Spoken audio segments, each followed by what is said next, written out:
ላምበርጊኒ ትያለሽ አለ። የተመኘውልህ እሱን ገዛልሃለሁ አላለኝም። በዚህ አይነትማ እኔ ያለኝን ጭንቅላት ለመጥፎ ነገር ብጠቀምበት ህዝቤን እጥብ አርጌ አስጠቼ ሁሉ ባለበት ክው አርጌ ላደርገው ሁሉ እችላለሁ ማለት ነው።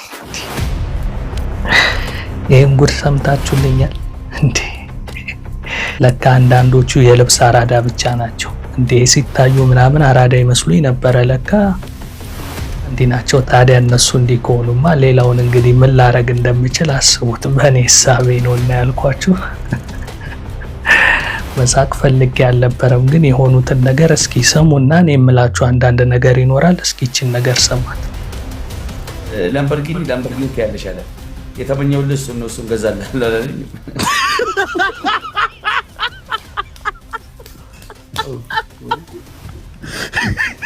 አረ ወይ ሳቅ አይባልም።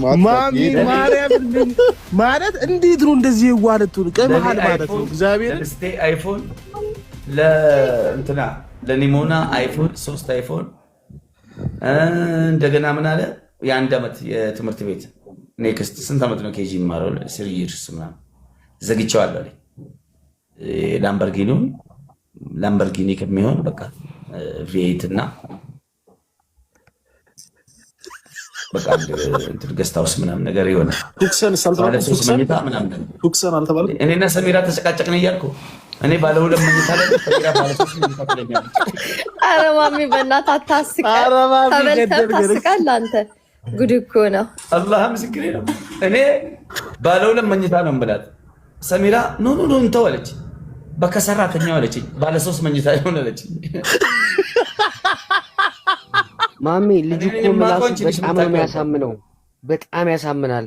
ኧረ ቢስሚላህ እውነት ነው የምልህ። እንትን ውስጥ ነው የሚከት እንዴት ወንድሙ በቃ ምናምን እያለ ነው የሚመጣውና ልክ ነው። ልከለታል 1 ሚሊዮን ብር ነው ያልከው። እኔም የላኩለት ከ1 ሚሊዮን ብር ይበልጣል።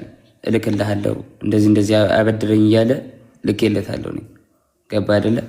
አንተ ብቻ አይደለም ግን እኔ ይመጣል እኔ ጋር ጊፍት ይሰጠኛል። እኔ ጋር የሚሰጠው ደግሞ ብዙ ነበረ ካስታወስክ።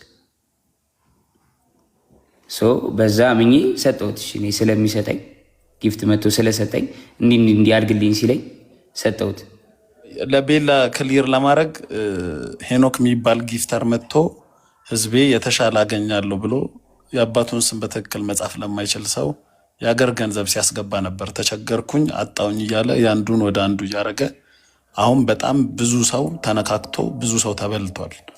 እና አብዛኛው ሰው ደግሞ ብር ያስገባው ይሄ ታች እግዚአብሔር በሚል የገባው ወንድማችን በሱ እህት እንትን ነው ሉሊት በሚል እና ሉሊትን ከዚህ በላይ ምንም አይበልጥባትም። ነገ ለፍርድ ቤት እስር ቤት ከምትጠይቃት አሁን ቀስቅሳትና መጠየቅ ያለባትን ትጠይቅ። እኔ እንግዲህ ሶሻል ሚዲያ ላይ ብዙ ነገር እሰማለሁ። በውስጥ መስመርም ብዙ ሰዎች እንዲህ ተበላን እንዲሆንን ብለው ይመጣሉና አንዳንዶቹ እንግዲህ ቢበሉም የማይገርሙኛሉ። ምክንያቱም ለሶሻል ሚዲያ በጣም ሩቅ የሆኑና ምናልባትም እንዲህ አይነት ነገር ሲያጋጥማቸው ነው ሶሻል ሚዲያ ላይ የሚመጡት። ማጋ ሊሂድ ማንን ልጠይቅ ምናምን ሲሉ ሰርች ሲያረጉ ነው የሚያገኙትና ከዛ በፊት አብዛኞቹ በአረብ ሀገራት ያሉ ወይ ክፍለ ሀገራት ላይ ምናምን ያሉ ሰዎች ስለሆኑ አክቲቭ ስላልሆኑ በዚህ አይነት መንገድ ሰው እንደሚታለል ስለማያውቁ አብዛኛው ጊዜ ተበላን ሲሉ የምሰማው እንደዛ አይነት ሰዎችን ነውና እነዚህ ግን ውሎ አዳራቸው እንግዲህ ሶሻል ሚዲያ ላይ ነው ማለት ይቻላል። ስራቸውም እንደዛ ስለሆነ ማለት ነውና እንግዲህ ከዚህ ቀደም ሰው በተለያየ መንገድ ሲጭበረበርም ይሰማሉና እነሱ የተታለሉ እንግዲህ ሌላው ህዝብማ ምን ሊሆን እንደሚችል ገምቼ ነው። በዚህ አይነትማ እኔ ጭንቅላቴን ለመጥፎ ነገር ብጠቀመው ይሄንን ህዝብ ተባረጌ ሁሉ ላሰታውና ባለበት አድርጌ ሁሉ ብልከው አያውቅም የሚለው ነገር መጣልኝና በጣም የተገረምኩትና እንግዲህ ማሚን ሰምታችሁታል አይደል? ላምበርጊኒ ሁሉ ገዛላለሁ ብሎኛል ምናምን አለና እንግዲህ ይታያችሁ አንዳንድ ሰው 4 ጎማ ያለው መኪና ሁሉም መኪና ዋጋው አንድ ነው የሚመስላቸውና ላምበርጊኒ የሚባለው መኪና እንግዲህ ይሄ ነውና አይደለም ለሱ ገዝቶ ሊሰጠው ይከረና እዛ ውጭ ሀገር ያሉት ራሱ ፈረንጆቹ ራሱ ይሄ መኪና ድሪም ካራችን ብለው የሚመኙት እንጂ እነሱ እንኳን የማይነዱት ናቸው።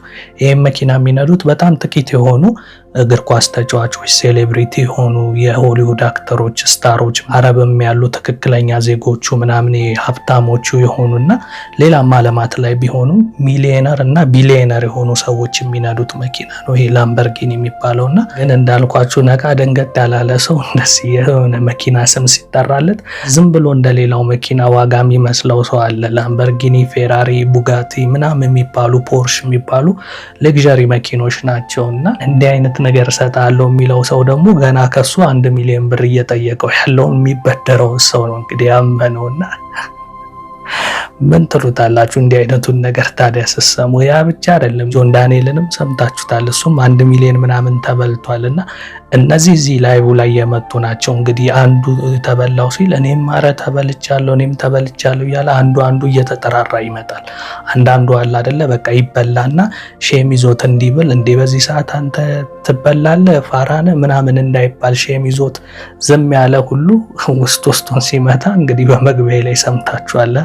ያልበላው ሰው የለም ይሄ ሰውዬና እንዴት ነው እነዚህ ልጆች የተበሉት የሚለውን ነገር ደግሞ ስናየው ምንም የተለየ አይነት አበላል አይደለም የተበሉት። ከዚህ በፊት ሌሎችም ሰዎች ተበላን የሚሉት አይነት አበላለው። እንግዲህ የሆኑ ሰዎች ራሳቸውን እንደ ሀብታም ሪያክት ያደርጉና በእነሱ ላይ እምነት እንድትጥሉ የሆነች ነገር ጣል ያደርጉላቸዋል። ያ ማይንዶሽ ይባላልና ለምሳሌ ጆን ዳንኤል ቲክቶክ ላይ በደንብ ይታወቃል አይደል? ለሱ መጥቶ ጊፍት ይሰጣል። ያ ማለት ራሱን ፕሮሞት እያደረገ ነው። ለሱ ጊፍት ሲሰጥ ይሄማ ሀብታም ነው ብላችሁ እንድታስቡ ነው። እሱ ግን ቀመር ነው። ትንሽዬውን ሰጥቶ በብዙ ነገር ደግሞ ከብዙ ሰው ሊወስድ ማለት ነው። እና ያ ብቻ ሳይሆን የሰጠውንም ሰውዬ መልሶ ይቀበለዋል እና ከሌላው ነገር ጋር ይመሳሰላል። ያልኳችሁ ደግሞ በምንድን ነው? ለምሳሌ እዚህ ጆን ዳንኤል ጊፍት ቢሰጠው እንኳን መልሶ ጊፍቱን በተዘዋዋሪ ወስዶበታል። ነገር ግን ለጆን ዳንኤል ሲሰጥ ያዩ ሰዎች ግን ይሄ እኮ የጆን ዳንኤል ጊፍተር ነው ብለው ስላሰቡ የሚጠይቀን ብርን እጥፍ አድርጎ ይሰጠናል ምናምን በሚል ሊበሉ ሲል ነው የተበሉት እንጂ እነዚህ ሰዎች ተታለሉ ብዬ አይደለም የማስበው። ከዚህ ቀደምም ተናግሬዋለሁ። እዚህ ምድር ላይ ሳይሰራ የሚገኝ ብር የለም። የሆነ አይነት ድራማቲክ ነገር ካለው ያ በቃ ደንበኛ ሸዋሸዋ ነውና ለምሳሌ ፊንቴክንም በሉት ሌሎች ድርጅቶች ቲያን ስም ወይም ደግሞ ይሄ በወልደ ጊዮርጊስ ስም በፍራውል ስም የሚበሉም ካሉ ገንዘብ እንዴት ነው የሚበሉት የሚለውን ነገር ስንመለከት ከናንተ የሆነ አይነት ብር ሲቀበሉ መጀመሪያ ላይ ያ የተቀበሉትን ብር በአንዴ ላጣ ያረጓችሁ። እምነት እንድትገነቡ ለምሳሌ 50 ሺህ ብር ከሰጣቸዋቸው ያንን 50 ሺህ ብር እንዳሉት 20 ሺህም ጨምረው 70 ሺህ አድርገው ሊሰጧችሁ ይችላል። 100 ሺህም አድርገው ሊሰጧችሁ ይችላል። ታዲያ ይህንን ነገር የሚያደርጉት መጀመሪያ ለገቡ ሰዎች ያንን ብር መልሰው እምነት አስመስለው የሚሰጡበት አንዱ ምክንያት በእነዚህ ሰዎች ስር ሌሎች ሰዎች ስለሚመጡ ነው። ለዚህ ነው የተለያዩ ሰዎች ሲበሉ አይታችሁ ከሆነ መጀመሪያ የሚጠይቁት ቀድሞ እዛ ስራ ውስጥ የነበረን ሰው ነው። እናንተ ለምሳሌ የሆነ ነገር ልታረጉ ስትጀምሩ ስለምትፈሩ እስኪ በዚህ ዙሪያ የሚያውቅ ሰው ወይም ስለዛ ነገር ተጠቅሞ ያየ ሰውን ነው አይደለም የምትጠይቁት። ስለዚህ መጀመሪያ የገቡት የሆነ ብር ተሰጥቷቸው ከነበረ ኤቪደንስ ይሰጧቸዋል እናንተ ማለት አረ ይሄን አግኝቻለሁ ሲሏችሁ እናንተ ያንን ገንዘብ ለመክፈል ምንም አታቀማሙ ማለት ነው። በአንዴ እሺ ትላላችሁ። ነገር ግን ይሄንን ስራ የሚሰሩት የፒራሚድ የሆነውን ሎጂክ የሚሰሩት ሰዎች ግን በጣም ስማርት የሚሆኑት መጀመሪያ ለገቡት ሰዎች የሚከፍሉትን ገንዘብ ራሱ መልሰው እንደሚቀበሏቸው ያውቃሉ። ያ እንዴት ነው? ለምሳሌ 100 ሺህ ብር አስቀምጣችሁ 150 ሺህ ብር አድርገው ይሰጧቸዋል። ነገር ግን ያን 150 ሺህ ብር እንዳታስመልጡት ወይም ወደ ሌላ ቦታ ወስዳችሁ እንዳታከስሯቸው ምንድን ነው የሚያደርጉት? ይሄንን 150 ሺህ ብር ደግሞ መልሳችሁ እዚሁ ጋር ሴቭ ካረጋችሁት ወደ 300 ሺህ ብር ያድግላችኋል ይሏችኋል። ስለዚህ ጥፍ ይሆናል። ያንን ደግሞ ሰጥተው ስላሳዩአችሁ አትጠራጠሩም። ይህንን ብር ከማጠፋውማ 100 ሺህ ብር አስገብቼ 150 ሺህ ብር ከሰጠኝማ በቃ የሰጠኝንም ጨምሬ እንደገና ሌላ እጥፍ ይሁንልኝ ብላችሁ ያንን ብር ወደ ሌላ ቦታ አታሸሹትም፣ እዛው ነው የምታደርጉትና እነዚህ ሰዎች ወሳኝ ሰዓት ላይ የእናንተንም የሰጧችሁንም ብር ነው እንግዲህ አብረው እጥብ አድርገው የሚወስዱትና የዛ አይነት ቴክኒክ ነው ይሄ ልጅም የተጠቀመው። እንግዲህ ለጆን ዳንኤል ጊፍት ሰጠው። የሰጠውን ጊፍት ግን በተዘዋዋሪ ተቀብሎታል። ያ ለጆን ዳንኤል የሰጠው ነገር ግን ምን ሰራለት? ሌሎች ጋር ታማኝነት እንዲፈጠርለት ይሄማ የጆን ጊፍተር ነው በሚል እነማሜ የጆን ወንድም ነኝ ምናምን ሲላቸው እንግዲህ አምነው ነው የሰጡትና ያው ከማሜም ከሌሎችም በቃ በጊፍት መልክ የሰጣቸውን ትንሹን ደግሞ በእጥፍ አድርጎ እንግዲህ ፍስፍስ አድርጎ የሁሉ ህዝብ ሲጮህ ነው የምሰሙትና ለዚህ ነው እኔ በመግቢያ ላይ ለሚዲያ ሩቅ የሆኑ ሰዎች ቢባሉ እንዲህ አይነት ነገር እንዳለ እንግዲህ የኢንፎርሜሽን ጋፕ ስለሚኖር ስለማይሰሙ ከተበሉ በኋላ ነው ያወቁት ምናምን ልል እችላለሁ። እንደነዚህ ያሉ ሰዎች ታዲያ በእንደዚህ አይነት መንገድ የሚታለሉ ከሆነ እኔ ይህንን ጭንቅላቴን ለመጥፎ ነገር ብጠቀመው ታዲያ ግማሽ አዲስ አበባን ህዝብ እንዲህ ጥብ አድርጌው በአንድ ሚሊዮነር ሆነ አይደል እንዴ?